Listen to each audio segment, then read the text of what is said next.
Bonjour et bienvenue dans le podcast NBA Corner où nous allons parler de la NBA Cup et de la victoire des Spurs face au Thunder samedi, de la finale qui s'annonce face aux Knicks et de Jamal Said, meneur inconnu qui fait parler de lui à Toronto. Sans tarder, j'accueille Charles au micro. Bonjour Charlie. Salut Josh, salut à tous. Alors Charlie, tu t'es remis ou pas ? T'es tombé un peu malade, voire beaucoup, et là tu serres les dents et tu viens me rejoindre. Exactement, ça va assez bien pour pouvoir parler de basket tranquillement. Ah Charlie, qu'est-ce que je ferais sans toi, hein ? Pas grand-chose. On va parler de l'actu, Charlie, comme d'habitude. Pour commencer, je voulais parler de Cleveland, qui a perdu à domicile la nuit dernière en prolongation face aux Hornets. Hornets, Concanopel, encore incroyable. Je vois, ce qui est drôle, c'est qu'avec les Hornets, c'est qu'ils hésitent encore à lui filer le ballon en fin de match. Dans le temps réglementaire, Miles Bridges a essayé de briller en fin de rencontre. Le mec faisait n'importe quoi et j'étais là en train de crier devant mon écran, en train de dire, mais file la balle à Canopel et lâche-le à la gonfle, gars. Tu sais pas quoi faire avec ton ballon, là. Les Cavaliers se retrouvent dans le play-in. Là, ils sont, je sais plus, 8e de la conférence Est, un truc comme ça. Ce qui m'a fait le plus peur, c'est de voir Darius Garland, qui est vraiment en souffrance avec son orteil. Ça se remet pas, il n'arrive pas à s'en remettre de cette blessure. Et ça devient vraiment inquiétant. Jarrett Allen vient à peine de revenir de l'infirmerie. Max Strus n'a pas encore joué cette saison. Il y a d'autres blessures à déplorer. Evan Mobley, en ce moment, ne joue pas parce qu'il a été blessé au mollet. Ah bah là, ouais, Mobley, c'est un mois d'absence. Hein. Ouais, voilà, ouais. Et encore, je crois que c'est 4 semaines et réévaluation. Oui, Et c'est clairement des blessures qui peuvent traîner dans le temps. Très sincèrement, je ne m'attendais pas à voir Cleveland galérer à ce point-là. Les blessures n'aident pas, évidemment. Mais toi et moi, on avait fait un numéro plutôt dans la saison où on les avait mis comme contenders. Et très franchement, Cleveland, ça commence vraiment à pas sentir bon, en fait. Ah bah ça pue même, ouais. C'est la grande déception. Ouais. C'est la grande déception de cette saison. Enfin, tu vois, moi, parmi les équipes que je prenais le plus de plaisir à voir l'année dernière, il y avait les Cavs et les Pacers. Bon, bah, les deux font grise mine, mais il y en a une qui a quand même de bien meilleures raisons pour faire grise mine. Non, les Cavs, c'est très décevant. Même là, la victoire qu'ils ont enregistrée contre les Wizards il y a quelques jours. Merci Donovan Mitchell d'avoir été la chercher, cette victoire. C'est clairement inquiétant. Ils se font siffler par leur public et il y a de quoi.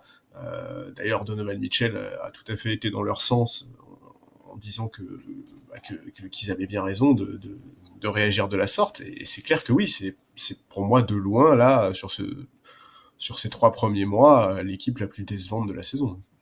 Pour toutes les fois où on a parlé de Cleveland et de ce qu'il fallait pour qu'il passe au niveau supérieur, moi je t'ai toujours dit que l'évolution d'Evan Mobley était absolument primordiale et qu'il fallait que ça devienne son équipe. Aujourd'hui, ce que je constate personnellement, c'est que j'ai plus l'impression que c'est Donovan Mitchell le patron et il a tout à fait... je dis pas ça pour bâcher Donovan Mitchell, loin de là, il a un talent extraordinaire, ce joueur, et il a pris le rôle le leadership de façon tout à fait naturelle. A contrario, Evan Mobley, lui, peine à s'imposer dans ce rôle-là, et aujourd'hui, j'ai du mal à le voir s'imposer en tant qu'option numéro 1 de cette équipe, en tant que franchise player, ce qui serait une nécessité pour moi côté Cleveland. Et je commence à perdre foi en Evan Mobley, je t'avoue. Ouais, mais alors, sur le cas Evan Mobley, je comprends et je suis d'accord, mais pour moi, c'est pas du tout ça le vrai problème des Cavs. Le vrai problème des Cavs, pardon, il y a un truc qui est cassé dans leur jeu, notamment offensif. On est à des années-lumière de ce qu'ils faisaient la saison dernière. Sans Garland, c'est compliqué quand même, Charlie. Le fait que ce gars-là soit blessé depuis les playoffs l'an dernier, et quand tu vois la saison passée, quand ça se passait bien pour Cleveland, Darius Garland était au cœur de tout ce qui se passait. Bien sûr. Ouais, non, mais et tu avais cette saison extraordinaire de Ty Jerome qui s'est complètement foiré face à Indiana. Mais faut pas oublier que Ty Jerome, l'an dernier, c'était quand même un candidat pour le titre de 6e homme de l'année et qu'il était ultra performant à chacune de ses entrées, ce qui fait qu'il n'y avait pas vraiment de temps mort quand Garland soufflait sur le banc. Là, aujourd'hui, Garland, il est l'ombre de lui-même, c'est effrayant. C'est ça, c'est que même quand il est là, effectivement, on retrouve pas du tout l'équipe de la saison dernière parce qu'on sent bien que physiquement, il est pas du tout au point. Et ça impacte énormément son jeu, ça c'est une évidence. Écoute, on va voir comment la saison va évoluer. En tout cas, c'est clair que là, ça commence à devenir un peu urgent pour Cleveland. Alors, si tu vois, si aujourd'hui on devait refaire un numéro sur les prétendants au titre, je pense qu'on aurait du mal à les inclure dedans. Mais, euh, mais il faut quand même qu'ils commencent à se remettre dedans et il faut qu'ils arrivent à trouver des solutions, notamment pour le physique de Darius Garland, parce que il faut absolument lui permettre de retrouver la plénitude de ses moyens pour espérer quoi que ce soit.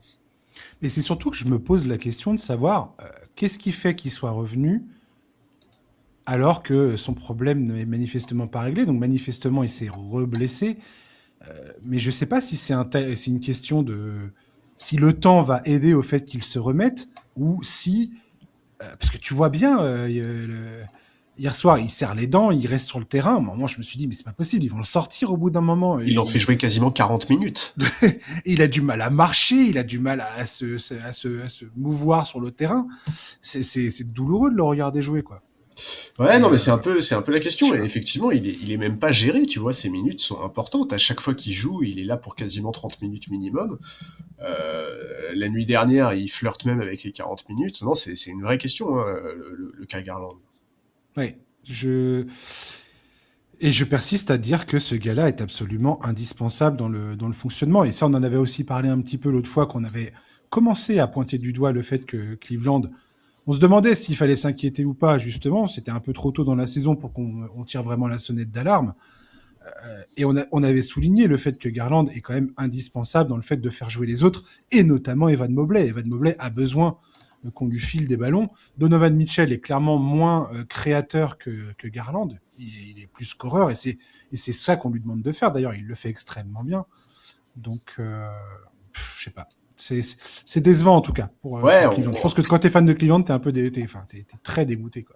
en fait, le problème, c'est que moi, j'ai bien envie de te dire, il faut qu'on attende de voir cette équipe non seulement au complet, mais avec tous leurs joueurs en pleine possession de leurs moyens. Mais là, en fait, le problème, c'est que là, on est mi-décembre, tu vois, on va pas non plus pouvoir attendre jusqu'à mai de savoir quel visage aura cette équipe quand tout le monde sera là, quoi. Donc ouais, il faut commencer à trouver des solutions rapidement. Ouais. C'est assez incroyable.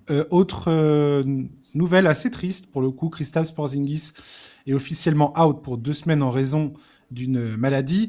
Il a manqué 7 des 9 derniers matchs. La crainte est de le voir à nouveau être touché par une maladie qui s'appelle le syndrome de la tachycardie orthostatique posturale, qui conduit à une augmentation du rythme cardiaque dans les positions allongées ou assises, avec notamment des maux de tête.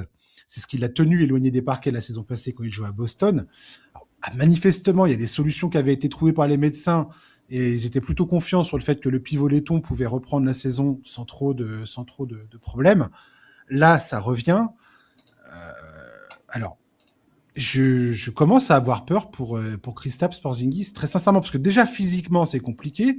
Si en plus il y a ce problème de tachycardie, donc de tachycardie qui vient, donc c'est un problème de cœur C'est flippant.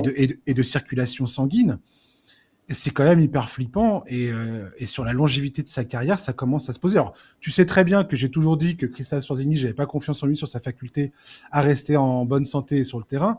Mais moi, je parlais de l'aspect physique. Là, c'est très inquiétant, même pour sa santé en général, j'ai envie de te dire. Et, euh, et c'est dommage pour les Hawks. Ouais, c'est Aussi, très dommage. Ouais, ouais. pour lui surtout, et pour les Hawks d'un point de vue sportif, pardon. Non, non, mais oui, mais Je veux pas t'as sembler tout compris. insensible. Non, mais on sait bien que tu l'es, de toute façon. Non, non, mais ouais, je suis d'accord, c'est un peu inquiétant et ça pose forcément ouais, la question de la suite de sa carrière. Et c'est triste, Kristaps Porzingis, il a tout juste 30 ans. C'est un joueur qui, quand il est en pleine possession de ses moyens, est un joueur absolument incroyable. Hein. On a pu voir à Boston, quand il jouait, tout ce qu'il apportait.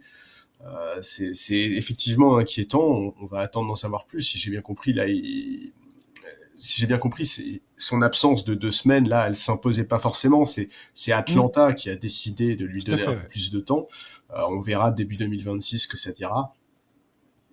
Mais c'est clair que ouais, c'est pas très rassurant pour la suite de sa carrière malheureusement. Et c'est un peu comme ça que ça s'était passé avec Boston aussi. Boston n'avait jamais été clair sur ce qu'il avait exactement. On avait juste entendu parler d'une maladie sans avoir d'autres précisions là-dessus. Ce que je comprends d'ailleurs. Enfin, Ouais, enfin à Boston, la t'as- première saison, il joue quasiment 60 matchs quand même en régulier. Hein. Non, non, je parle de la saison passée Ah oui. où il a vraiment été clairement absent parce qu'il ne pouvait pas jouer, tout simplement. Il n'était pas du tout en état de jouer. Et qu'on ne savait pas à ce moment-là exactement quelle était de quoi il était atteint. Ouais, Et, tout à fait. et donc là, c'est vrai que maintenant qu'on sait, maintenant qu'on comprend que c'est quelque chose de beaucoup plus compliqué qu'on pouvait imaginer, bah c'est ouais, c'est un peu craignos quoi. Et Atlanta qui est dans cette bonne saison. Alors là, j'ai vu pas mal de rumeurs de transfert parce que ça, je l'ai déjà dit, mais Kristaps Porzingis, il a 1 an à 30 millions cette saison. Donc c'est un contrat qui est tout à fait transférable pour, euh, pour faire un deal. Et Atlanta, ils commencent à avoir des ambitions. S'ils ont moyen de récupérer quelque chose, je pense qu'ils hésiteront pas dans le jeu du voilà du business NBA quoi. Mais on verra ce qui se passera.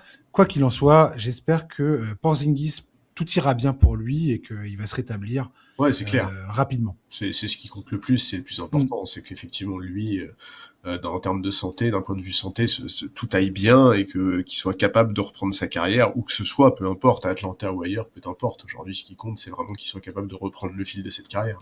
Ouais, complètement. Ouais. Et que sa santé ne soit plus un problème.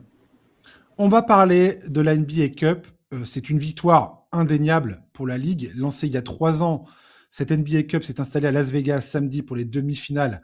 La première entre le Magic et les Knicks côté conférence Est. Et on a eu le Thunder face aux Spurs pour l'Ouest. Le spectacle était clairement au rendez-vous. Les Knicks ont confirmé leur bonne forme actuelle en s'imposant face à Orlando, équipe qu'ils avaient affrontée quelques jours plus tôt dans un match hyper tendu. Donc ça donnait un peu plus de sel à l'affaire. Jalen Brunson a une nouvelle fois signé une performance de patron, 40 points au compteur contre la défense d'Orlando. New York commence à trouver son rythme sous la coupe de Mike Brown, c'est indéniable. On les sent prêts à... Ils sont sur les talons de Détroit et on les sent prêts à jouer la tête de la conférence avec eux. Le deuxième match a été plus que réjouissant pour les fans français, puisqu'on a assisté au retour de Victor Wembanyama dans l'effectif des Spurs, avec une restriction de minutes très bien gérée de la part du coaching staff, qui a fait le choix de le faire sortir du banc en concentrant ses minutes en deuxième et au quatrième quart-temps. En face, le Thunder cherchait à poursuivre cette domination totale en poursuivant sur leur série de 16 victoires consécutives. Ce sont finalement les Spurs qui se sont imposés au terme d'une rencontre âprement disputée. Charlie, donne-moi ton sentiment sur ce dernier carré de la NBA Cup. Bon, écoute, plutôt cool, hein, forcément, en tant que Français, le Spurs Thunder, notamment, moi, j'ai beaucoup aimé. J'ai trouvé que c'était un super match avec une intensité quasiment digne des playoffs, un Money Time tendu, un Wembanyama, certes en sortie de banc pour son retour, mais qui a eu un impact incroyable avec de loin le plus gros plus-minus de son équipe. En fait, il suffit de regarder la première mi-temps pour se rendre compte de l'impact de ce mec. Il foule pas le parquet de quasiment tout le premier quart, je crois, et OKC finit la période avec plus de 10 points d'écart. Il rentre dans le deuxième quart, il joue 7 minutes, et sur la période, San Antonio met plus 20 OKC, c'est tout sauf un hasard. Il a une influence des deux côtés du parquet qui est quasiment sans équivalent aujourd'hui dans la ligue. Et franchement, c'est juste fou de voir à quel point sa simple présence dans la raquette force les équipes adverses à changer leur plan de jeu. Et c'est tellement devenu un mec qui force les adversaires à s'adapter à lui que c'est un peu un plaisir de voir ça. Et on sent aussi que sa présence donne une énorme confiance à ses coéquipiers. Ouais. Alors attention, hein, même sans lui, les Spurs restent une équipe solide, beaucoup plus que ce qu'on aurait pu croire d'ailleurs. En témoignent les 12 matchs qu'ils ont joués sans lui et qui sont conclus par 9 victoires, 3 défaites. Mais là, sur cette rencontre-là, face à un adversaire de ce calibre, c'est clairement lui qui a permis aux Spurs de ne pas sombrer et d'aller arracher cette place en finale. Euh, voilà, c'est assez chouette de voir ça. En plus, après le match, Wembanyama a parlé de cette période sans lui, où il a expliqué qu'il avait vu ses coéquipiers monter en régime pendant cette période et qu'il voulait absolument s'inscrire dans cette dynamique et contribuer à ça. Et je trouve que c'est la preuve qu'il y a dans ce groupe une belle émulation qui fait plaisir à voir. Et, euh, et ouais, non, dans l'ensemble, l'intensité de ce match, c'était un bonheur, hein. C'était une vraie guerre. On sent qu'il en faudra pas beaucoup pour créer une belle rivalité entre ces deux équipes. Et d'ailleurs, Shai Gilgeous-Alexander a été dans ce sens à l'issue du match. Alors attention, en disant ça, je m'attends évidemment pas à ce que les Spurs soient en mesure cette saison d'aller taper OKC en playoff, c'est pas le sujet. Mais dans les années à venir, si cette équipe est préservée par les blessures et qu'elle fait les bons choix en termes de recrutement, alors elle peut vraiment devenir un problème pour tout le monde. Donc ouais, et puis mine de rien, ça fait un peu plaisir de voir que ce Thunder est battable. Alors certes, c'était pas leur première défaite de la saison, mais enfin, ça faisait quand même plus d'un mois et plus de 15 matchs qu'ils avaient pas connu cette sensation. En plus, là, c'était en demi-finale de la NBA Cup. Alors, je sais que c'est pas une compétition qui a une importance folle, mais quand même, c'était face à une équipe forte de l'Ouest, dans un contexte tendu. C'est pas déplaisant de voir qu'ils sont humains aussi. Ah, mais le Thunder a sorti pour la première fois son équipe au complet. C'est aussi ça qu'il faut souligner. C'est la première fois qu'il y avait le 5 majeur avec Hartenstein. C'était le retour aussi de Kayson Wallace. Alex Caruso a joué. Ouais, il a joué, ouais.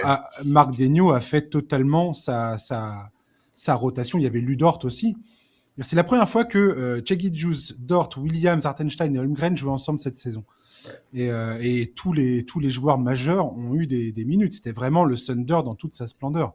Donc c'est pas une victoire tronquée pour les Spurs, loin de là. Tout ça sur un Wembanyama qui est sur des restrictions de minutes. Donc il a joué 22 minutes, il est à plus 21 sur le terrain, moins 19 quand il est pas là. Bravo au coaching staff des Spurs d'avoir géré le deuxième quart-temps, quatrième quart-temps comme ils l'ont fait. Beaucoup de gens se grattaient la tête en se disant mais comment ça se fait que Wembanyama ne débute pas la rencontre. Mais c'était tout simplement génial comme stratégie de penser comme ça. Tout à fait. Et comme tu l'as très bien dit, effectivement, la présence de Victor Wembanyama change totalement la géométrie du terrain pour les adversaires. On a vu Jalen Williams, on a vu Gilgeous-Alexander, Chet Holmgren, tout le monde en fait.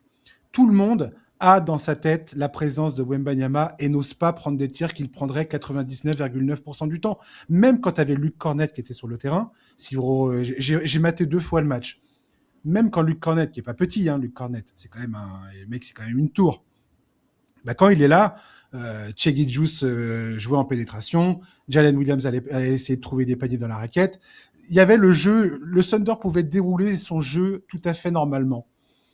Cependant, excellente défense des Spurs, notamment de Stephen Castle et Devin Vassell, mais ça, j'y reviendrai là-dessus plus tard. Quant à Wembanyama qui est sur le terrain, tout ça est totalement fini. Tu sens qu'il est dans la tête de tout le monde. Tout le monde se retourne à partir du moment où ils se disent est-ce que je prends le tir ou est-ce que je prends pas le tir. Et cette demi-seconde d'hésitation fait toute la différence. Pareil pour les prises de tir à mi-distance ou même certains tirs à 3 points que Wembanyama a réussi à contester. Tu sens bien qu'ils sont obligés de changer l'arc de leur tir. C'est-à-dire qu'ils peuvent pas tirer normalement. Ils sont obligés de faire une espèce de tir un peu plus en cloche que d'habitude. Et c'est un truc de dingo. Et tu dis, effectivement, cette saison, est-ce qu'ils sont capables de regarder le Thunder droit dans les yeux? Probablement pas. On va pas s'enflammer jusque-là. On va laisser la saison se dérouler. Peut-être que ça changera. On verra bien, mais il y a quand même peu de chances que ça se passe comme ça. Maintenant, effectivement, sur cette espèce d'inéluctabilité qu'avait le Thunder il y a encore 48 heures de ça, et bah tout d'un coup, c'est plus du tout ce qu'on dit, et tant mieux. Tant mieux parce que les Spurs aujourd'hui démontrent que s'ils gèrent bien leur avenir, s'ils gèrent bien les talents qui sont à leur disposition, il y a moyen, effectivement, que l'hégémonie du Thunder, telle qu'on nous la présente depuis quelques temps maintenant, ne soit pas un truc inéluctable comme on nous le présente. Très sincèrement. Et rien que pour ça, j'ai envie de dire merci aux Spurs. J'ai aussi envie de dire que Giannis Antetokounmpo peut aller jouer n'importe où, mais qu'il n'aille pas aux Spurs par pitié. Surtout, n'allez pas sacrifier à la profondeur du banc l'âme de cette équipe, les jeunes talents de cette équipe. Il n'y a aucun moyen que de casser ce groupe. C'est pas possible. En fait, quand j'ai regardé cette rencontre, j'étais en train de me dire que De'Aaron Fox est en train de justifier, et ça date pas de ce match-là, déjà depuis plusieurs matchs, où tout le monde était en train de chouiner cet été, en train de dire ouais, est-ce qu'on est sûr que De'Aaron Fox il mérite son salaire? Je suis désolé, mais si vous pensez pas qu'il mérite son salaire après la série de matchs qu'il vient de nous faire et la démonstration qu'il a fait face au Thunder, je sais pas ce que vous avez dans les yeux. Non, tu justifies pas un contrat max sur 5 matchs de saison régulière comme ça, je suis pas d'accord avec toi. Alors, tu vas me dire pourquoi t'es pas d'accord. Moi, je dis que c'est tout à fait justifié, rien que par rapport à ce qu'il apporte aujourd'hui sur le terrain. On n'arrête pas de dire les Spurs, faut qu'ils jouent maintenant parce que la fenêtre de tir de Wembanyama, elle est peut-être plus courte que ce qu'on pense. C'est exactement ce qu'ils font avec De'Aaron Fox. Non seulement son importance, elle est là, parce que c'est un meneur expérimenté quand il a le ballon dans les mains, il sait exactement quoi faire et t'en as absolument besoin. Et ça permet aussi derrière à Dylan Harper et à Stephen Castle de continuer à grandir dans leur rôle, de ne pas être surclassé et de ne pas avoir à créer du jeu comme le fait De'Aaron Fox, de ne pas avoir cette responsabilité-là à la création et à prendre des tirs qui sont extrêmement compliqués et être un peu dans la gestion du match. Ce que De'Aaron Fox fait formidablement bien, et il l'a démontré face au Thunder. Et derrière, tu as fait effectivement Harper, Castle, qui sont capables d'apporter cet élan de leur jeunesse, ce grain de folie. Stephen Castle, la défense qu'il a proposée face à Shai Gilgeous-Alexander, c'était un truc de fou. C'était un truc de fou. Et Devin Vassell, pareil. J'ai rarement vu un joueur capable de contrer un turnaround de Shai Gilgeous. Et là, c'est ce qu'il nous a offert, quoi. Donc, très franchement, moi, j'ai été époustouflé par cette performance de San Antonio. Non, mais je suis complètement d'accord avec toi. Et évidemment, on parle beaucoup de Wembanyama parce que c'est le facteur clé dans cette victoire, parce qu'il est français, et parce que ça fait un moment qu'on attendait son retour. Mais oui, Stephen Castle, moi, je suis absolument fan. Fox, Vassell, Harper ont tous été importants. La gestion de Shai Gilgeous-Alexander, elle est remarquable. Je veux dire, il va sur la ligne des lancers que 4 fois dans le match. C'est quand même pas un truc qui arrive tous les jours. Rien que pour ça, bravo. C'était une stratégie volontaire des Spurs. Tu vois bien qu'ils lui laissaient toujours un espèce d'espace qu'on a rarement vu dans le truc, parce qu'ils savent très bien ce que fait Shai Gilgeous, c'est-à-dire qu'il va au contact pour soit provoquer la faute, soit créer l'écart pour aller prendre son tir sans avoir le contest. Bien sûr, et pour revenir sur ce que je disais sur le contrat de De'Aaron Fox, ce que je veux dire par là, je te dis pas du tout que De'Aaron Fox n'a pas sa place ou qu'il faut le dégager ou quoi. Je te dis juste, quand tu signes un contrat entre 50 et plus de 60 millions de dollars pour être le lieutenant du mec que tout le monde attend comme l'icône absolue de la NBA de ces 10 prochaines années, ton contrat il sera justifié si tu prouves que t'as les épaules pour être son lieutenant et l'accompagner au titre. C'est ça que je veux dire, en fait. C'est pour ça que je te disais, c'est pas 5 matchs de saison régulière qui vont suffire à justifier le contrat, tu vois.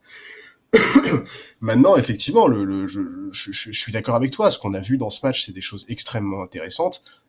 Ça reste un échantillon qui est tout petit. On va pas non plus s'enflammer enfin, tu vois, ça Laisse-moi m'enflammer si je veux. Non, oui, non, mais je veux dire, t'as le droit de t'enflammer, il y a aucun problème. Mais tu vois, on va pas commencer à dire, Antetokounmpo, ça dégage, De'Aaron Fox, c'est lui, tu vois, c'est son duo avec Wembanyama qui va assurer aux Spurs, tu vois, 5 titres dans les 10 prochaines années. C'est trop tôt. Tu penses qu'Antetokounmpo, c'est pertinent pour les Spurs? Quand tu vois ce que ça demanderait à San Antonio pour faire venir ce type-là. Mais justement, je pense que ça dépendrait du trade. Déjà, je pense que si demain Antetokounmpo il va voir Milwaukee et qu'il leur dit je veux que San Antonio, vous vous débrouillez comme vous voulez, mais ça sera San Antonio et rien d'autre, ça aiderait à ce que le trade se fasse sans tout sacrifier. Maintenant, je sais pas, je peux pas juger d'un trade qui est pas encore arrivé. Tu vois, tant qu'on connaît pas la contrepartie, ce que ça implique, etc. C'est trop difficile de se prononcer. Je suis d'accord. Dans toutes les projections, Charlie, on voit bien que ça exigerait des Spurs de vider une large partie de leur effectif. Ouais. Et ça perdrait justement ce que je pense, moi, être la force aujourd'hui. C'est ce qu'on voit avec le Thunder, c'est ce qu'on a vu avec Indiana l'an dernier, c'est ce qu'on voit avec les équipes qui cartonnent actuellement en NBA, parce que aussi il y a c'est ce qu'on dit sur le rythme des matchs et ainsi de suite. Pour garder une certaine fraîcheur sur le terrain, il faut que tu aies une certaine profondeur de banc et il faut que tu aies des talents, et idéalement des talents pas chers. C'est là où les contrats rookies sont extrêmement pertinents. Très valuables. Oui, non, bien sûr. Les Spurs, si demain ils font venir Antetokounmpo, non seulement tu réduis ta fenêtre, c'est-à-dire que tu t'imposes à gagner le titre dans 2-3 ans. Enfin, en 2-3 ans, il faut que tu ailles au bout de l'histoire. Sachant qu'Antetokounmpo, il est quand même blessé régulièrement. Ça fait 2 campagnes de playoffs où il est blessé constamment à arriver en fin de saison. Je veux dire, tu perds tout ce qui potentiellement est ton... Et est-ce que tu es certain, quand tu es tout compo, ça te permet de passer le cap Thunder dès cette saison? Je pense que si tu prends Antetokounmpo, l'objectif, il est pas forcément cette saison. C'est pour ça aussi que le fait de vider la rotation... Ça commence pourtant dès cette saison-là. Hein. Oui, bien sûr, mais tu peux aussi viser le titre la saison prochaine avec une rotation renouvelée, avec un duo Wembanyama Antetokounmpo qui sera incroyablement attractif sur le marché des agents libres. Tu vois, il y a pas de... T'es pas condamné à avoir une rotation à 8 joueurs parce que t'as récupéré Antetokounmpo. Je pense que la complémentarité de Wembanyama et Giannis Antetokounmpo est absolument dégueulasse. Ça, je suis déjà beaucoup plus d'accord. Ça, pour le coup, effectivement, c'est un argument que j'entends nettement plus. Je suis pas sûr du tout qu'effectivement, Si les Spurs veulent mettre la main sur une superstar pour accompagner Wembanyama, je suis pas sûr que Giannis soit le plus adapté, ça c'est clair. Mais Mais, ouais. mais ouais, non, enfin voilà, là on a un peu extrapolé sur le marché des trades. De toute façon, je pense qu'aujourd'hui la question pour les Spurs, elle se pose même pas vraiment. J'ai pas l'impression qu'ils soient très agressifs sur le Antetokounmpo. J'ai pas l'impression qu'ils soient agressifs sur le marché des trades en général. Je pense que Mark Stein a clairement dit que les Spurs aujourd'hui n'étaient pas du tout dans la course de Giannis Antetokounmpo, n'étaient pas du tout intéressés par Giannis. bah ça m'étonne pas parce que quand tu vois comment se déroule la saison, effectivement, c'est clair que là, à l'instant T, t'as pas envie de faire un tel pari, t'as pas envie de prendre un tel risque, t'as plutôt envie de voir comment tout ça se développe, surtout qu'encore une fois, moi j'ai quand même l'impression que dans ce groupe, il y a une vraie belle émulation, tu vois, quand j'entends Complètement. Wembanyama dire à la dizaine de matchs où moi j'étais sur le côté, je les voyais tous progresser, j'avais juste envie de pouvoir les aider et tout, tu vois, c'est... Alors certes, il y a une partie communication, on connaît la NBA, on sait que les joueurs sont formés à ça, qu'ils sont très doués pour ça, mais ça sonne quand même assez sincère. Et quand on voit à quel point la présence de Wembanyama sur le parquet transcende tout le monde, moi j'ai quand même l'impression qu'il y a quelque chose qui est en train de se créer avec ce groupe-là. Je suis tout à fait d'accord. C'est pour ça que je suis surexcité. Et t'as raison, il va falloir que je me calme. Et on aura sûrement, enfin, pour ceux qui sont dans mon état de transcendantal, on va sûrement avoir un rappel à l'ordre assez violent, parce que tu as deux rencontres qui se profilent entre les Spurs Oui, et, euh, et le Thunder. et C'est ça aura un goût de revanche pour le Thunder. le 23 décembre et le jour de Noël. Et t'auras même pas 48 heures entre les deux, je crois, puisque le soir de Noël, c'est un match qui est tôt, il me semble. Euh, et je crois que ça se joue au Thunder, d'ailleurs. Je crois que le 23, c'est à San Antonio, et le 25, c'est à Oklahoma City. Mais tant mieux, j'ai envie de dire. Sûr. T'imagines l'ambiance dans les deux stades? Ça va être le feu. Et je pense que le Thunder va tout faire pour mettre les choses au clair. Mais c'est clair, non mais ça va être trop bien comme match. Non mais voilà, en fait, bon après, on va pas non Et on plus... va voir comment ils vont réagir. Comment Oui, The Pineapple Express pour qualifier le duo Cassel-Vassell. Stéphane, oui, non, oui, c'est ça, ouais. C'est Stéphane Cassel et David Vassell. Ça me fait délirer. Pardon, excuse-moi. non, non, mais il n'y a aucun problème. Mais en fait, non, j'allais juste te dire que la défaite pardon, la victoire plutôt face à OKC, c'est pas non plus un truc qui est complètement isolé. Je veux dire, sur les 15 derniers jours, les Spurs, ils ont battu Denver, ils ont battu les Lakers et OKC, sachant que Denver et les Lakers, il me semble que c'était sans Wembanyama. Bah oui, c'est sûr, d'ailleurs, c'était sans Oui, Wembanyama. c'est sûr. Ouais. Et puis Donc les c'est... Lakers, ils les ont bien battus en Ah oui, plus. oui, ah ouais, ouais, C'était clair, net et sans c'est bavure. clair. Et c'est un tableau de chasse qui a de la gueule. Et surtout, dans le jeu, avec leur défense, avec leur intensité, avec leur Wembanyama quand il est là, ils ont quand même la tête d'une équipe qui va être pénible à jouer, que ce soit en saison régulière ou en playoff. Alors après, c'est pour ça que je disais qu'on va pas s'enflammer, c'est que ils ont quand même beaucoup de joueurs qui ont jamais connu les playoffs, tu vois, et ce qui montre sur ces 3 premiers mois de saison régulière, ça fait vraiment plaisir. Maintenant, on sait que c'est pas la garantie de réussir à retranscrire ça en playoff. Après, on a aussi eu récemment, ces dernières années, des exemples qui nous montrent que bah, l'âge en NBA, c'est pas forcément un problème. OKC l'a très bien montré l'année dernière notamment. Mais voilà, moi je veux juste un tout petit peu calmer l'enflammade. J'ai adoré ce match, j'adore ce que montrent les Spurs. Je suis un fan énorme de Stephen Castle. Plus les matchs passent et plus je regarde de matchs de Il lui, est plus je l'aime. incroyable. Ah ouais, j'adore ce mec. Je te dis, la défense qu'il a proposée face à Cheggy Alexander, mais t'as l'impression que c'est le joueur parfait Ouais. pour défendre sur ce type, quoi. Alors C'est j'adore ce mec, incroyable. sauf quand il nous massacre, parce que contre les Lakers, il a quand même Ouais, été il a été, il monstrueux. a Hein. été très bon. Ouais. Ah ouais, le mec a joué quoi, 25-26 minutes, 30 points, 10 rebonds, 6 passes. C'est bon, ça suffit, Ah, mais monsieur. dès qu'il commence à rentrer ses tirs, lui, c'est fini, quoi. Ouais. Ouais, c'est quoi, il a 21 ans? Ouais, c'est ça, il a 21 ans. Ouais, putain. Ouais, et puis très très bonne attitude. C'est pareil quand je l'ai entendu là pendant l'interview sur Prime, quand il allait voir toute la clique là des consultants, Blake Griffin, Nowitzki, Steve Nash, tout ça, Udonis Haslem, euh, très très très bon garçon, très très, très intelligent ce qu'il raconte, assez humble et en même temps tu sens il a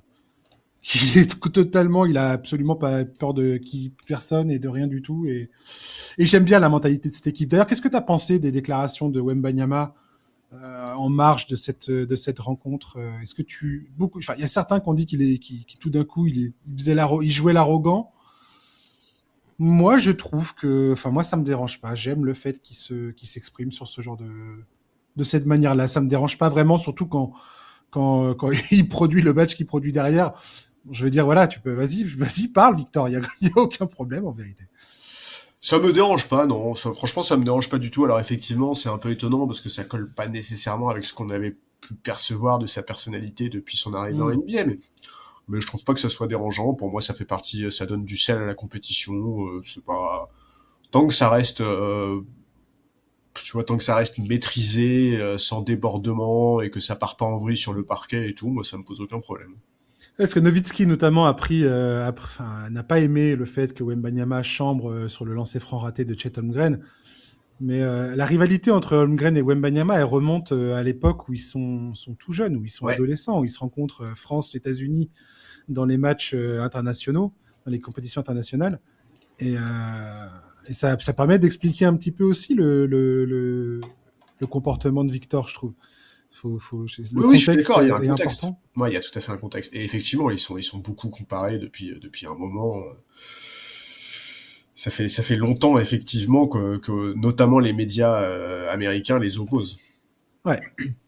Il faut probablement prier pour une défaite des Spurs, les amis, hein, mardi soir. Parce que les équipes qui ont gagné, c'est les Lakers et les Bucks, et à chaque fois, ils n'ont pas fait grand-chose derrière. Bon, je crois que les Lakers avaient fait quand même la finale de conf cette année-là. C'est Je sais plus. superstitieux, hein. Ou le premier tour. Et 2023, les Pacers perdent en finale contre les Lakers, il me semble. Non, là, les Lakers, non, c'est 2020, c'est 2023, c'est-à-dire que c'était les playoffs 2024. Les Pacers perdent et ensuite, donc 18 mois plus tard, ils sont en finale. Ils remportent la conférence Est. 2024, c'est le Thunder qui a perdu en finale face à Milwaukee. Et ils ont remporté le titre. Ah ouais, donc non Donc, seulement tu t'enflammes, mais en plus tu nous crées une superstition où si San Antonio perd la finale de la NBA Cup, ils vont être champions. Alors, attention. je suis en train de te marabouter la NBA Cup, moi. Du côté de Casey, ils n'avaient pas joué de match serré véritablement depuis le 30 novembre. Si tu regardes un petit peu les stats, voilà, 41% de réussite au tir, 24% à 3 points. Ils perdent que 2 points malgré tout. Comme j'ai dit tout à l'heure, ils ont quand même joué leur meilleure formation. L'adresse au tir, c'est aussi la défense de San Antonio. Ouais. Et le fait que le régime alimentaire en termes de shoot était pas du tout ce que le Thunder a l'habitude d'avoir, étant donné qu'il y avait Victor Wembanyama pour la moitié de la rencontre dans la raquette, et qu'ils y allaient pas. Donc voilà, moi j'aime bien ce retour un peu sur terre de Casey, et je pense que la réaction va être immédiate de la part de ce groupe-là. J'ai beaucoup aimé tout ce qu'ils ont pu dire les uns les autres. Ils ne sont pas enflammés pour le coup, contrairement à moi. Ils étaient là, oui, ok, très bien, vas-y, passons à autre chose. Et puis il y a des leçons à tirer, il y a de la motivation à aller chercher. Pour ceux qui s'intéressent un petit peu à la course au record, où aucun pour l'instant du Thunder ne nie vouloir aller chercher. À l'époque, Golden State avait commencé donc 24-1. Ils avaient fait 24 victoires consécutives et ils avaient perdu leur 25e match. Ils n'avaient pas perdu leur deuxième match avant le 31 décembre. Et leur troisième match, ils l'avaient perdu le 13 janvier. C'était quand même une saison de maboule, cette saison des Warriors. Ah, c'était une saison Faut quand même bien le souligner, quoi. Ouais. Et autre stat que j'avais marqué, c'est que le Thunder a perdu 15 ballons. Ça a généré 26 points pour les Spurs. Donc c'est vraiment, voilà, je n'accepterai pas qu'on vienne me sortir, ouais, mais c'est une contre-performance du Thunder. Non, non, non. Les Spurs ont gagné cette rencontre d'une manière tout à fait nette, claire et sans bavure. Alors, ils ont peut-être pris le Thunder sur un soir où un peu. Non. Ils ont très bien joué. Le match était extraordinaire jusqu'aux les dernières minutes. Et ça, on va en parler vite fait. Mais voilà. Tu voulais dire un truc Bah par non, rapport non, à tout ça? je suis plutôt tout à fait d'accord avec toi, hein. Moi, je pense que on peut pas trouver des excuses. C'est vraiment San Antonio qui a été faire un très très bon match. Ils ont été à la hauteur de l'intensité, ils ont été à la hauteur Ouais. du jeu. Franchement non, complètement d'accord avec ce que tu viens de dire là. Il n'y a pas d'excuses à trouver. Juste, bah effectivement, bon courage aux Clippers qui sont les prochains adversaires de Casey parce que Après la défaite contre Euh, Portland, là, en novembre, ils avaient été foutre 30 ouais. points dans la gueule des Kings. On va voir combien ils vont en mettre aux Clippers. Ah putain, t'as fait des paris sportifs, toi, hein? Non, pas On du n'a tout, pas mais encore de certainement sponsor pas. paris Non, non, sportifs, faites pas Charles. ça, faites pas ça.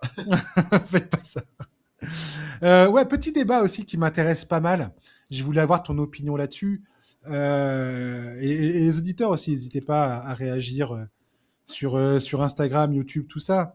Les fautes intentionnelles, est-ce qu'elles ont ruiné la fin du match ou pas? Moi, je trouve ça pénible, effectivement, quand on est sur des matchs serrés. Et on a eu ça encore la nuit la dernière avec les Lakers face aux Suns, les Warriors face aux Blazers, et dans plein d'autres occurrences. Ça fait des années maintenant que beaucoup de journalistes américains, de commentateurs, d'insiders parlent de ça. John Hollinger, c'est un grand fervent du truc. En fait, ils veulent faire quoi? Ils veulent appliquer la règle FIBA dans les dernières minutes. Tu vois, on pourrait mettre ça pour les 2 dernières minutes de la rencontre pour éviter que 30 secondes qui terminent la rencontre se terminent en une demi-heure de lancer franc. Et je suis plutôt d'accord avec ça, c'est-à-dire que dès que tu fais une faute intentionnelle qui n'est pas dans l'action du jeu, qui n'est pas dans un truc naturel, eh ben c'est un lancer plus la possession, grosso modo une faute antisportive. Et moi je suis plutôt d'accord avec ça. Merci la FIBA, encore une fois la FIBA qui a des bonnes règles. Écoute, ouais, je suis assez d'accord avec toi. Je trouve que c'est pas un C'est débat pas c'est si pas avec simple. moi, c'est avec d'autres. Il y a Oui, d'autres oui, gens non, qui mais sont. avec ce que tu viens Ah d'exposer, pardon. Oui, oui, tout à fait. Écoute, je trouve que c'est pas un débat si simple parce que je pense que ça fait aussi un peu partie de l'histoire de la ligue. Moi, j'ai grandi avec Popovic qui fait du hack-shack et ça a donné Ouais. des images qui sont restées dans l'histoire. J'ai pas un avis aussi tranché que le tien, mais j'ai plutôt tendance à être d'accord avec toi, effectivement. Je pense que ce serait plus positif.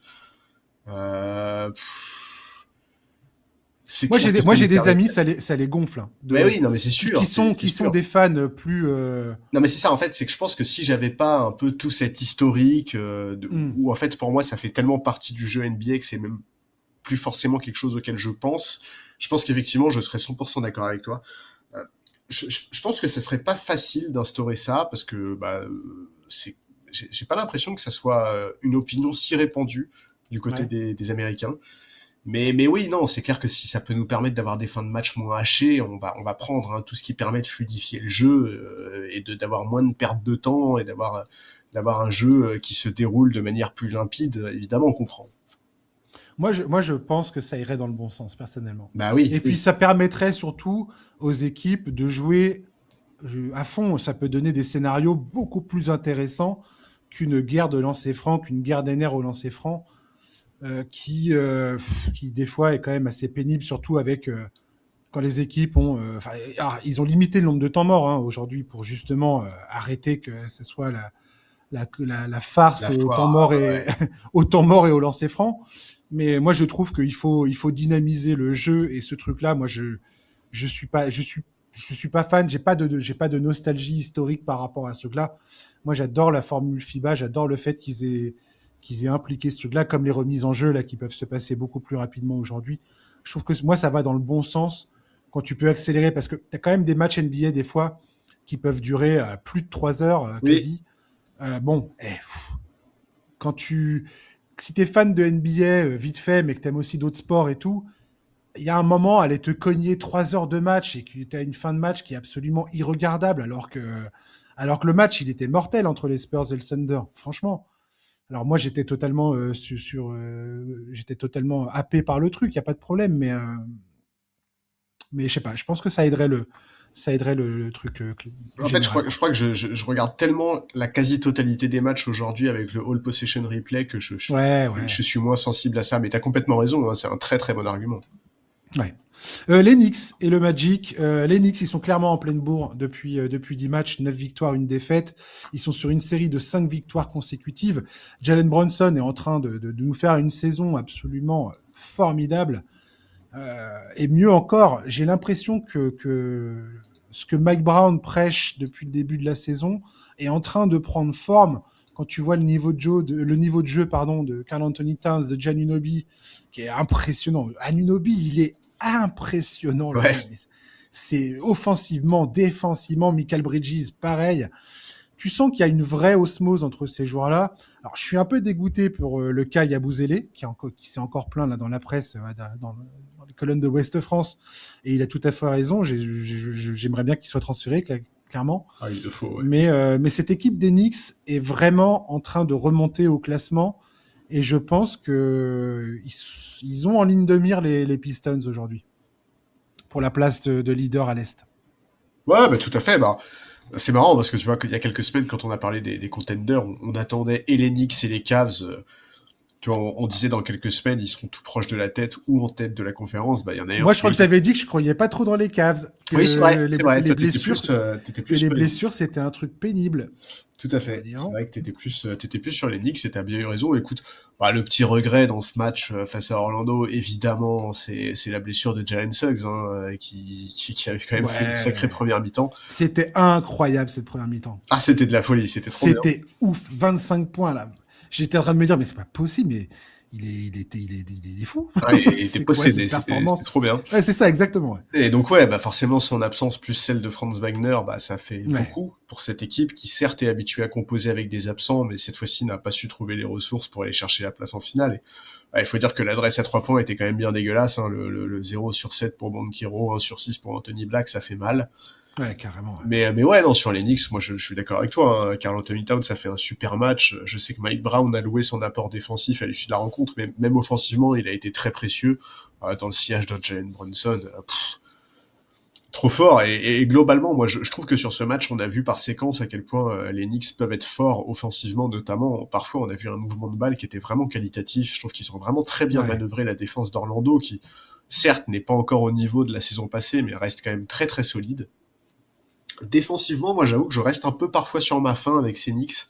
Je suis persuadé qu'ils peuvent faire beaucoup mieux avec le matériel qu'ils ont. Ils ont tellement de types qui peuvent apporter une défense solide individuellement. Il y a vraiment des mecs très très forts, mais collectivement, parfois, on a une toute petite impression de flou qui profite un peu aux adversaires. Mais ouais, dans l'ensemble, le match a été maîtrisé, notamment avec un deuxième quart-temps où je crois qu'ils ont mis quasiment 40 points dans le deuxième quart-temps. Jalen Brunson était mais clinique. Il est impressionnant. Il Ouais, est ouais, ouais. impressionnant, Brunson. Et franchement, Orlando s'est bien battu, hein, parce que malgré ce deuxième Ouais. quart, ils sont revenus dans le match, ils ont égalisé à 90 partout en fin de troisième quart-temps, et là, on a compris à quel point Jalen Brunson est un franchise player hors norme, et il nous a tout Mm. fait. Lay-up après avoir navigué dans la raquette, le petit tir à mi-distance sur Anthony Black, le gros 3 points après avoir foutu encore Anthony Black, le pauvre, sur les fesses. Enfin, Ouais. vraiment, séquence de patron qui permet de recreuser l'écart, et derrière ça suffit pour l'emporter. Et évidemment, le point noir pour les Knicks, bah, c'est Yabusele, mais pas que. L'apport du banc sur ce match-là, il est insuffisant. Alors évidemment, McBride et Shamet, je crois, étaient absents, donc ça a forcément eu un impact. Mais ouais, Yabusele, même pas 4 minutes.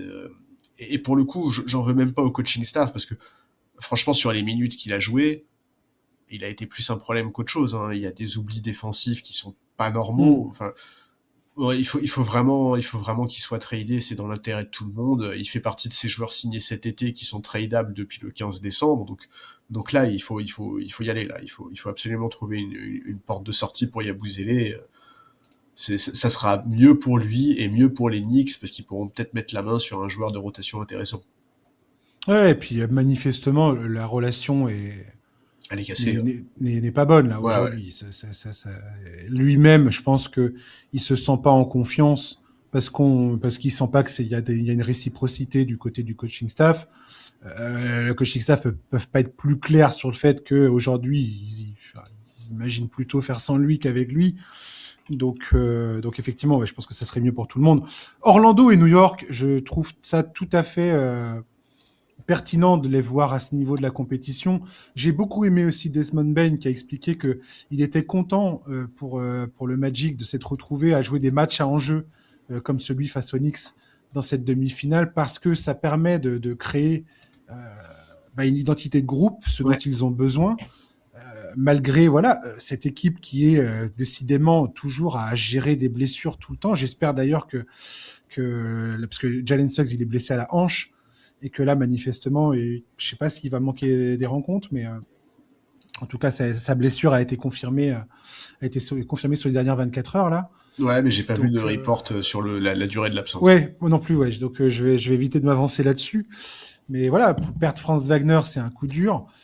Cette équipe a besoin d'être au complet pour vraiment trouver son identité. Et je trouve que c'est ce qu'on a avec ces deux équipes-là. Toi, New York, s'il y a une amélioration à souligner aujourd'hui, je trouve que c'est ça. C'est que ils sont passés donc de Tom Thibodeau à Mike Brown. Ouais. Le début de saison, tu sentais qu'il y avait cette période d'adaptation à laquelle on pouvait s'attendre. Hein. Il y avait rien d'alarmant à partir du moment où on était toujours dans la vingtaine de matchs pour commencer la saison.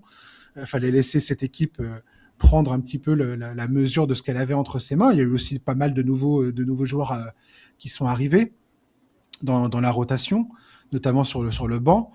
Euh, donc, euh, donc voilà, et aujourd'hui, là, tu sens que c'est en train de vraiment de prendre forme, qu'ils sont en train d'avoir l'idée de quel basket on a envie de produire aujourd'hui. Qu'est-ce qu'on veut faire et où est-ce qu'on veut aller dans notre évolution. Et je pense qu'une fois que tu as trouvé ça, je veux pas jouer les Madame Irma à la con, mais je serais pas du tout étonné que les Knicks nous fassent un excellent mois de janvier. Ils sont déjà en train de nous faire une très bonne fin de quinzaine de décembre, enfin un très bon mois de décembre. Je pense qu'il y a moyen que cette équipe-là elle se lance quoi. Orlando, c'est un peu plus compliqué dans le sens où on touche du bois. Franz Wagner devrait revenir c'était 4 semaines au moment où il s'est blessé. Donc d'ici début janvier, il devrait revenir. Ouais, et alors Un truc Jalen comme ça. Suggs, en fait, ils ont communiqué là il y a pas longtemps. Ouais, Ils ont dit qu'il avait une contusion. Enfin, je veux dire ouais, c'est Orlando. ça, ouais. Orlando a dit qu'il avait une contusion et qu'en gros son retour dépendra de sa réaction au traitement. Donc ça peut être très rapide. Ouais, Et complètement. Ouais. j'espère que ça le sera parce que franchement moi, cette équipe d'Orlando, on parle quand même souvent des autres. On parle beaucoup Mm. de Wagner, on parle beaucoup de Banchero, on parle même souvent plus de Bane que de Jalen Suggs. Moi, Jalen Suggs, c'est un Ouais. joueur, je suis persuadé qu'il a un potentiel extraordinaire. Et j'aimerais bien qu'il soit capable d'enchaîner les matchs. Mais j'irai même plus loin. Je pense que j'ai déjà dit quand on a parlé d'Orlando, mais je le redis. Jalen Suggs, pour moi, est une pièce absolument indispensable à toute ambition côté Orlando. Ah bah c'est clair, ouais, ouais, je suis d'accord, bien sûr. Le plus-minus de Jalen Suggs à Orlando, c'est taré. Il n'y a pas une rotation qui fonctionne sans qu'il soit là, quoi. Mais oui, Quasiment. son niveau défensif, son niveau Mm. d'intensité, sa capacité à peser dans différents compartiments, il est trop important ce mec et Et franchement puis il une est trop fort. mentalité Moi de fou. j'adore. Ah j'adore Ouais. ce mec. Et non, c'est plus Banquero, moi, qui m'interroge. Je me demande vraiment à quel point son manque d'adresse au tir va devenir un problème pour Orlando. Je pense que c'est un truc si un jour ça se débloque, Orlando peut vraiment, vraiment, vraiment passer le cap nécessaire, quoi. Ouais, après, sans aller, on lui demande même pas de devenir un sniper, hein, mais juste là il tire à 25% sur la saison, je crois. Il faut faire un Oui, effort. voilà, 3 points, je veux dire. là où en playoff, ça sera pas un problème. Là, c'est-à-dire que là, demain, les défenses vont se dire, bon, on le lâche complètement et on s'en fiche, quoi. Ce qui après se répercute sur tout ce que tu essayes de faire offensivement. Donc, je sais pas. Ouais. Je... le cas Banquero, son évolution là cette saison est peut-être un des scénarios les plus intéressants à suivre, je trouve, de mon point de vue. De toute façon, cette équipe d'Orlando, vu les choix qu'ils ont fait avec l'arrivée de Desmond Bane et le fait que financièrement parlant, aujourd'hui, ils sont bloqués sur cet effectif, qu'ils le veuillent ou pas, euh, ça rend l'histoire très intéressante parce qu'il va falloir trouver les solutions en interne. Et donc on a eu plein de sons de cloche. On a eu Jamal Mosley, brouille avec Banquero, il a perdu la confiance du vestiaire. Ah bah finalement non, les joueurs pourraient traverser un mur pour lui. Ouais, c'est clair. Euh, ah Banquero est blessé, Franz Wagner incroyable. Ah il revient. Ah bah tiens non, bah c'est Franz Wagner qui est blessé maintenant. Donc pour l'instant, il y a toujours quelque chose qui tourne un peu au vinaigre côté Orlando. Ça ne les empêche pas de faire une très très bonne saison. Franchement, elle est très solide ce début de saison. Alors qu'il y a eu plein de points d'interrogation et de questions qui se sont posées au fur et à mesure. Donc, Ouais, et Banchero, moi j'ai beaucoup de doutes aussi sur lui. Il faut quand mm, même pas oublier que tu vois, des quatre là, le gros 4, Wagner, Banchero, Bane, Suggs, c'est le plus jeune. Il vient tout juste d'avoir 23 ans. Il a une très grosse marge de progression, c'est Banchero. ouais. Ouais, on verra bien comment ça se passera, mais c'est ouais, assez passionnant à suivre. On va terminer le podcast. Je voulais juste parler rapidement de Jamal Said, sélectionné au second tour, en 45e position de la draft 2024. Il a trouvé sa place dans la rotation de Darko Rajakovic aux Raptors. Alors, il a une énergie défensive de tous les instants. C'est son identité. Hein. C'est comme ça qu'il s'est fait un nom. Il a été élu défenseur de l'année à plusieurs reprises au sein de l'équipe universitaire des Cougars de Houston quand il était à l'université. Il explique prendre beaucoup de fierté en défense sur le terrain et ça se voit. Il me fait un peu penser à un Kayson Wallace ou Alex Caruso dans dans son côté je lâche rien quoi. C'est vraiment une peste défensive assez impressionnante. La pression qu'il met sur les porteurs de ballon. En quart de finale de la NBA Cup la semaine dernière, il a remplacé Emmanuel Quickley dans le 5. Et franchement, je trouve qu'il a vraiment pas démérité. Et voilà. Et la fin des podcasts, là, c'est devenu un peu la façon pour moi de mettre en lumière des joueurs qui sont un peu inconnus, un peu dans l'oubli total. Mais lui, j'ai vraiment trouvé extraordinaire. Et je trouve ça génial que les Raptors. Enfin, franchement, le scouting des Raptors, Solide. il est vraiment solide. Ouais. Ouais. Très très bon. Ouais, non, mais je suis d'accord, hein, il est intéressant ce mec. Il est pas bien grand, mais bah, il doit être aux alentours du mètre 85, hein, mais en NBA c'est pas énorme. Mais il se Ouais. bat, ouais. On avait déjà constaté l'année dernière, comme tu l'as dit, lors de sa saison rookie, qu'il se battait en défense. Là, on a la confirmation. Alors, on peut pas réduire son apport à son activité défensive parce que il a aussi beaucoup progressé à la création. Et d'ailleurs, aujourd'hui, c'est le deuxième meilleur joueur de la ligue en termes d'assist ratio. Et c'est assez marrant parce que le premier, c'est Davion Mitchell. Et ça me fait un peu rire parce que Même profil ouais, c'est exactement ça. Et en dans fait, son arrivée dans la ligue. Ouais. c'est surtout, il lui a rendu hommage en expliquant que quand il était arrivé dans la ligue, il avait beaucoup regardé Davion Mitchell, qui s'était beaucoup inspiré de lui pour développer son jeu dans la ligue. Et ouais, ça paye aujourd'hui. Il est un moment important de la rotation des Raptors. On sait qu'il s'était un peu limité à la main derrière Quickley, qu'il y avait un spot à prendre. Bah, il a absolument pas laissé passer l'occasion. Il a pas toujours des stats très impressionnantes, mais ce qu'il fait, il le fait bien. Ses minutes, elles sont positives pour son équipe. Il prend soin du ballon. Bon voilà, il a encore des progrès à faire évidemment, mais son développement est vraiment très positif et surtout il a l'air d'être un élément moteur du groupe.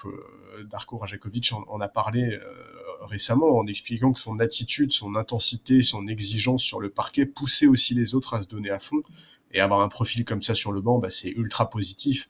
Et ouais, comme tu le dis, c'est une très belle pioche pour Toronto. 45e choix de draft sur ce début de saison, c'est ce qu'il fait, c'est très très bien. Et il apparaît d'ores et déjà comme un des styles de la draft 2024. Et ouais, non, moi j'aime bien hein, cette habitude de prendre quelques minutes en fin de podcast pour parler de joueurs qu'on met peu en lumière habituellement. Lui, il le mérite tout à fait. Ouais. Et c'est surtout, ce qui m'intéresse dans ces profils-là, c'est la logique de construction d'un effectif. C'est-à-dire que comme les équipes doivent gérer toujours avec cet aspect pécunier, l'aspect financier, où tu es obligé de gérer tes comptes et, et des fois, la différence sur le terrain, notamment pour faire face à des blessures, des choses comme ça, euh, cette différence, elle se fait aussi sur ta capacité. Tu sais, on parle souvent de Miami de cette manière-là. D'ailleurs, Miami, là, on enregistre ce numéro, on est lundi soir. Cette nuit-là, ils jouent contre Miami. Il y a Toronto et Miami. Donc, à regarder. Il y a pas plein de matchs sympas cette nuit. Il y a Raptors Heat, il y a Pistons Celtics, ça va être très très fun ça. Et il y a Rockets Nuggets. Bref, mais tout ça pour dire que, tu sais, on parle souvent, toi et moi, du Heat, enfin, ces dernières saisons, parce que le Heat a des résultats, et à chaque fois, tu as l'impression que le Heat, ils sont allés choper des gars dont Ouais, tu jamais entendu parler, qui tout d'un coup vont éclore sur le devant de la scène. Et parfois, quand ils sortent du circuit du Heat, et ben, ils disparaissent presque aussi rapidement, quoi. Et la capacité d'une franchise à identifier des talents, voilà, en fin de draft ou non draftés ou des choses comme ça, c'est quand même une des parties les plus intéressantes, je trouve, de moi, en tout cas, de ma vie de fan NBA. C'est un des trucs que je trouve les plus kiffants, quoi. Et je pourrais prendre un exemple de ton équipe de cœur, des Lakers. Austin Reeves, faut jamais oublier que ce mec-là n'a pas été drafté. ouais, Est-ce qu'il est en train de nous pondre en termes d'évolution sur les 2-3 années, sur 2-3 années là, c'est un truc de fou quoi. C'est un truc de malade mental. tout à fait. C'est rarissime ces choses-là. Et Et ça pose la question comment tu identifies des joueurs et l'espèce de consensus qu'on se fait des fois sur quand on parle des drafts. On est là à parler des 5 premiers joueurs. On est là, ouais, c'est sûr, machin, ça va être une star. Attendez un peu, vous allez voir ce que vous allez voir. Et puis finalement, les années passent et puis c'est pas forcément ces joueurs-là qui percent le plafond. C'est d'autres joueurs. Tyrese Maxey qui a été pris 21e. Jokic, on va même pas en parler. Draymond Green. T'as Bah, plein de joueurs comme ça. Caruso, hein. Genre de Caruso. mec pas drafté, qui a un poids énorme dans une Exactement. équipe quasiment imbattable. Caruso, il se pose là. Et t'as des joueurs comme ça. Et la faculté d'une franchise à faire ces choix-là et à mettre des fois, à lancer la carrière de certains joueurs, des fois par défaut, j'ai envie de te dire. Parce que tu as eu des blessures, parce que tu as besoin d'avoir des bras sur le terrain et des jambes parce que bah voilà et t'as personne autrement. Et je trouve ça, moi je suis assez fasciné par toutes ces histoires-là. Ouais, je suis d'accord. Je suis d'accord. C'est toujours des histoires qui sont intéressantes. Et c'est des profils en plus qui souvent sortent un peu de l'ordinaire. Mais voilà, c'est clair que Jamal Shead aujourd'hui il fait un très très bon boulot. Et d'ailleurs, je viens de vérifier. Il est dans le top 5 en termes de ratio passe décisive balle perdue, et ça, on sait à quel point c'est une stat qui est importante pour un meneur. Donc preuve que définitivement, il a vraiment progressé à la création de ce mec-là. Donc le kiff ce soir, ça va être aussi de voir Jamal Shead face à Davion Mitchell, de voir ces deux petits gars là se Ouais, mettre sur la tête quoi. Je sais pas si Quickley il est de retour, je sais pas combien de temps il va être absent Quickley d'ailleurs. Je sais pas s'il est censé être blessé longtemps ou pas. J'ai pas checké son indisponibilité. bah, je crois qu'il est censé être présent, hein. En tout cas, il apparaît pas sur l'injury report. Ah ouais, tout à fait. Ouais. Ouais, il est actif, tout à fait. Eh ben, écoute, on verra ça. Merci, Charlie, Écoute, avec plaisir. de m'avoir accompagné, de m'avoir calmé un peu sur mon excitation des Spurs. J'ai tellement hâte de voir les 2 matchs Spurs OKC, mon gars. Ouais, mais même la finale là contre les Knicks, moi j'ai hâte de la voir, hein. Bah oui, bien sûr, bien En plus, sûr. c'est marrant parce que moi j'aime bien le fait que Brunson soit à ce point-là motivé par cette NBA Cup, et j'aime bien la raison pour laquelle il est ultra motivé. Tu sais, il a expliqué que c'était hyper important pour lui parce que dans l'effectif des Knicks, il y a des joueurs qui gagnent. Voilà, j'allais dire pas grand-chose, évidemment c'est énorme, mais à l'échelle de la NBA c'est pas grand-chose, et il y a un Hum. très gros bonus financier qui accompagne l'NBA Cup. Un Euh, le- demi-million de dollars. Exactement, 500 000 dollars par joueur pour l'équipe qui l'emporte. Et donc Brunson a expliqué qu'il était ultra déterminé à aller chercher ce match-là parce qu'il veut pouvoir offrir ce bonus à ses role players. Et ça, c'est vraiment, mais franchise player plus plus. Vraiment, quelle pète de mentalité, j'adore ça. Donc moi, j'ai envie comme vous l'avez compris, par rapport à ce que j'ai dit tout à l'heure, j'ai envie de voir les Spurs perdre. Par superstition, donc. Voilà. Je sais, c'est bizarre, mais faites-moi confiance. Source, fais-moi confiance, gars. Écoute, si un jour on croise Wembanyama, je lui dirais que t'étais contre lui en finale de la NBA Cup, il sera pas content. Tu le croiseras pas, donc tout va bien. C'est vrai, c'est tout à fait vrai. Non, mais je rigole, mais non, mais bien sûr, je serais content s'il gagne l'NBA Cup au final. Je m'en fiche. Mais très sincèrement, je sais pas ce qu'on avait dit à l'époque de la NBA Cup. Moi, je trouvais ça assez inconséquent. La phase de groupe est totalement inconséquente pour moi parce qu'il n'y a pas de différence de rien du tout. Mais c'est vrai qu'à partir du moment où il commence à se déplacer à Las Vegas pour le Final Four, très sincèrement, je trouve ça cool qu'à la mi-décembre, on ait ce type de match. Franchement, j'ai kiffé. J'ai kiffé le Knicks Magic, j'ai kiffé le Thunder Spurs. J'étais vraiment en transe et c'est pour ça que je m'emballe. C'est parce qu'on a des matchs avec un semblant de compétition. Et c'est ce que tu as dit tout à l'heure. Le Thunder Spurs, tu avais vraiment l'impression que les 2 équipes voulaient gagner ce match. Et ça, au mois de décembre, avant, on n'avait pas forcément des matchs comme ça. C'était pas souvent qu'on avait des matchs Ouais, comme ça. c'était pas souvent, je suis d'accord. On n'avait pas des affiches comme ça. Et là, c'est quasiment la garantie aujourd'hui d'avoir comme il y a une place en finale, avec parce que je pense que t'es dans un décor, t'as les médias, t'as le prix, t'as cette espèce de coupe et puis l'argent à gagner au bout. Ouais, l'argent Je aussi pense que joue. quoi qu'il arrive, t'es un joueur, tu t'emballes, quoi. T'as envie d'aller au bout. Et je trouve que c'est une belle victoire de la part de la NBA d'avoir construit ce truc-là et d'avoir ça, quoi. On va probablement l'oublier immédiatement dès que ça va se terminer. Et après, on va devoir se taper le mois de janvier, mais le mois de janvier, il y a toujours des trucs fun qui se passent aussi. Après les matchs de Noël, il y a toujours 2-3 équipes que tu n'avais pas forcément vu venir qui vont enchaîner des victoires.